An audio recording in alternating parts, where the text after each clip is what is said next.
Rita, I have a quick in. question. Uh-huh. When I mixed up my grounds with the acrylic for the underpainting, it's way too dark.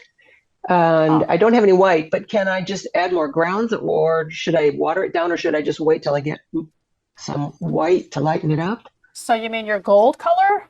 Yeah, it Or turned your out really, yeah, it turned out too dark. well, if you think it's too dark, then just get another jar Okay, and put some more gel in that jar, and then add some of that darker mixture to the gel, or put some of the dark mixture into the jar and add like that much gel to it. okay, That way you're okay, like okay. doubling your Yeah, gel to the right. ratio that you already mixed. Yep. Okay, got it. Thanks. And that's what I would try. And then see if that one, if that turns out too light, then you can just add a little bit more color.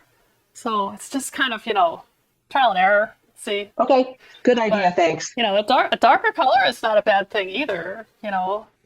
Um, the gold color is really beautiful when it's a deep mix. I'll try both. See which